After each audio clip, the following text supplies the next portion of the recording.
It's time. She's spilling the tea. This is The Rumor Report with Angela Yee on The Breakfast Club.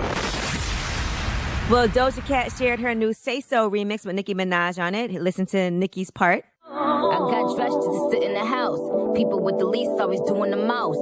I count money while he sucking my towels. Real nasty with them vlogs all net, yeah, I'm grouse. Why you talking about who body fake? With all them fillers in your face, you just full of hate. That real ass ain't keep you hugging home. Now you looking silly, that's what I'm still like home.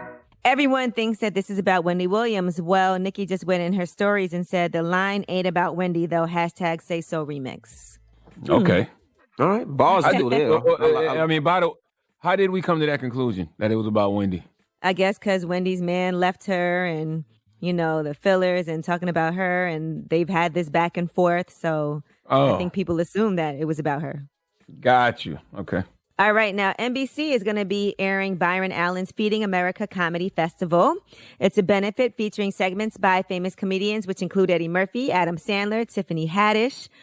The other comedians, Jack Black, Wayne Brady, Adam Carolla, Louis Anderson, Margaret Cho, Andrew Dice Clay, Dion Cole, Billy Crystal, Whitney Cummings, Tommy Davidson. There's so many people who will be doing segments on Chris Rock, Keegan Michael Key, Taraji's going to be on there, Kevin Hart, Whoopi Goldberg, Sarah Silverman, JB Smooth. So I know we'll all be excited to watch this. So that is going to be airing May 10th on Sunday at 7 p.m. It'll also be streaming on the app Local Now. So make sure y'all check that out. Salute to my guy, Byron Allen. He supports the Breakfast Club. We support him. He gave us $100,000 for Change when we raised money for the Thurgood Marshall College Fund. So salute to Byron Allen. Appreciate him. All right, LeBron has revealed the title of the Space Jam 2 movie that I know you guys are excited to see. It's called Space Jam: A New Legacy, and he revealed that by wearing a hat with the logo and title for that sequel. Everybody was just calling it Space Jam 2, so now we know what it's called. All right, Eminem was a victim of a home invasion. He had a pretty scary encounter. Imagine this. It's his house that is outside of Detroit. And apparently a guy named Matthew David Hughes made it past a security guard that was outside of Eminem's house. His house is also inside of a gated community. The guy smashed the kitchen window, climbed in the house, and then he was face to face with Eminem. So Eminem had to get his other security, who then took him down and called the police. They should have shot him. Straight up. Right then and there. That's what guns are about, right? Your right to bear arms, to protect your household, to protect your home. You break in somebody's house like that, you deserve what you get. He should have gotten shot.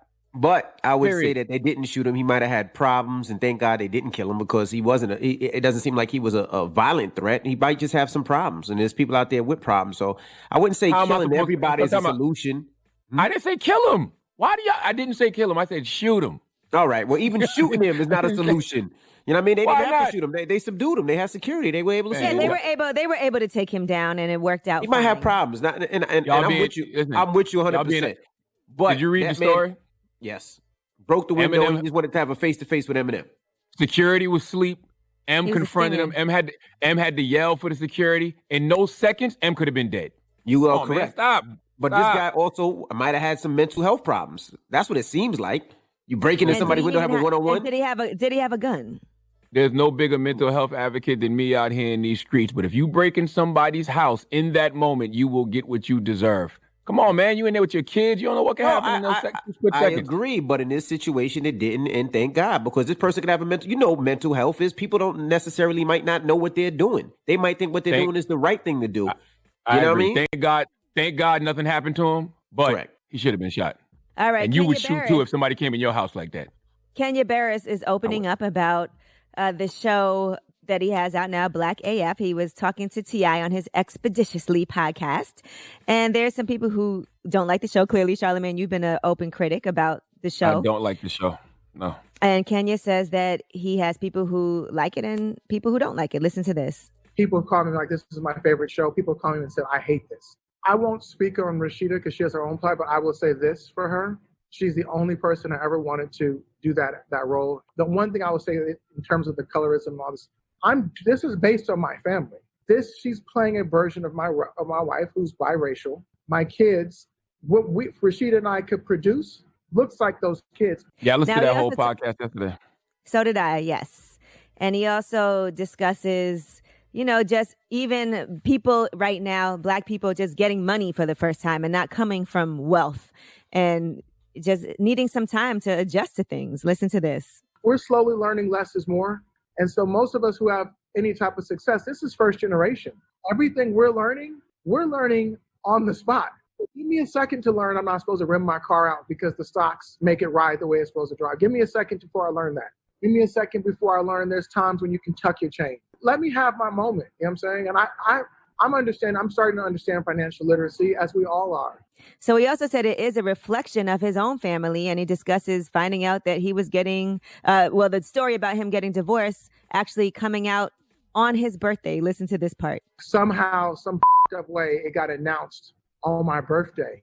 I don't know that my divorce is, people care about me getting divorced. I'm not anybody, especially at that point. And all of a sudden it's in the papers as I'm getting off a plane coming from Atlanta.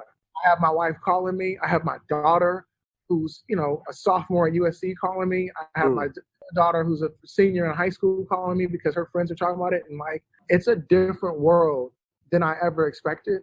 I'm trying to experience it with the audience in real time. So amongst other things, he talks about watching The Cosby Show and not seeing Cliff and Claire ever argue. And he said, if you look at sitcoms and our stories, we're supposed to be okay, but 52% of marriages don't work. And the notion of understanding, we didn't know about therapy, just a lot of different things. He said, there's other people out there like me. So... Yeah, I'm sure that it is. But once again, I think Black AF is like white people doing a bad impression of Black people. And I think all of them have been in Hollywood way too long if they think that's how Black people act on the regular. And I know we're not monolithic, but if I met Black people like the people that's on Black AF, I would think they were all a bunch of a-holes. And by the way, if he would have set the show up in the context that he explained on T.I.'s show, I probably would understand the show more. Now I know why you were a-hole. Y'all remember Married with Children? Yes. We knew why Al Bundy was a dysfunctional loser who talked to his kids and his wife like that and why they spoke to him like that. They didn't set Kenya's character up like that. Not at all. Well, I got to mention, man. I'm going to watch it this weekend, man. I guess it's kind of supposed to be like Larry David on Curb Your Enthusiasm. You know that he was the person that created Seinfeld, just like Kenya Barris is the person who created Blackish.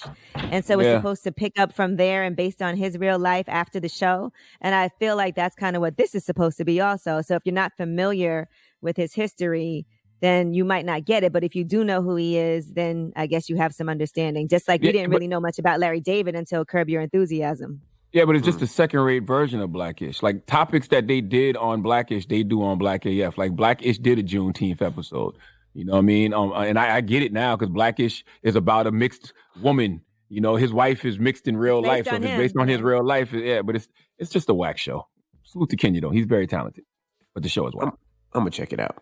All right. Well, thank you for that rumor report.